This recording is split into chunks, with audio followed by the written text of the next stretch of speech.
Voilà, c'est terminé. Alors, dernière chose à faire, et ça c'est important puisque je filme, je vais le faire en direct, c'est une fois que c'est fini, de repasser en détail sur tous les nombres blancs pour vérifier qu'il n'y a pas de poussière qui s'est mise. Et là, le plus simple, c'est de prendre un téléphone et de zoomer. Et vous voyez que malgré tout, bien que j'ai fait 2 fois le passage à l'eau, j'avais déjà mis un binder, une couche de binder juste après avoir fini.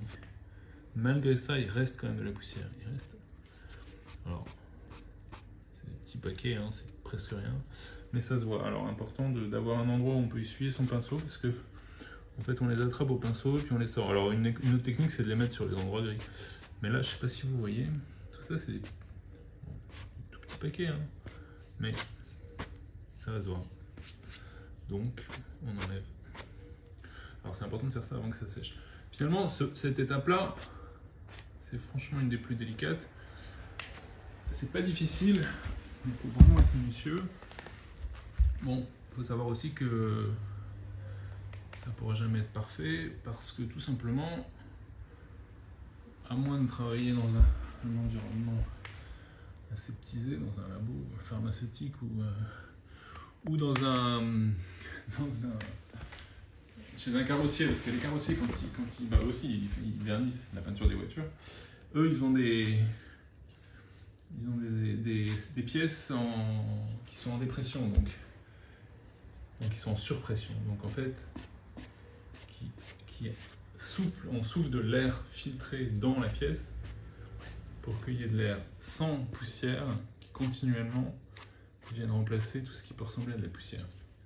Voilà, maintenant on n'est pas... moi j'ai pas les moyens de me payer ça, donc ça sera pas parfait. Il y a forcément de la poussière de la pièce qui va retomber dessus à un moment, hein. Je pourrais éventuellement le faire sécher à l'envers dès maintenant. Alors ça, on en reparlera. Faire sécher à l'envers, c'est une technique intéressante et d'ailleurs assez secrète que les peintres qui l'utilisent en général ne le disent pas. Ça permet de donner à la structure, donner de la structure à la peinture. Parce que si on fait des, comme là, par exemple là, les lignes, je les ai fait, pas toutes, mais certaines, je les ai fait sécher à l'envers. Quand ça dépasse comme ça, quand il y a de la surface, du volume, si ça sèche à plat, ça va s'écraser en séchant. Alors, à une certaine vitesse, tout dépend de la densité de la peinture et de la quantité de peinture. Mais si on veut être sûr que la structure est préservée, c'est beaucoup mieux de le faire sécher à l'envers.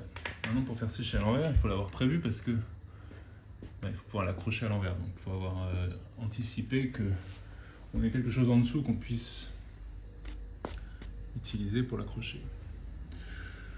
Voilà. Je pense que j'arriverai pas à faire mieux. Je répète, ça c'est l'étape la plus délicate parce que c'est celle qui peut ruiner tout le tableau. Ou presque. Mais là je pense qu'on est bon et puis ben, voilà, la perfection n'est pas de ce monde.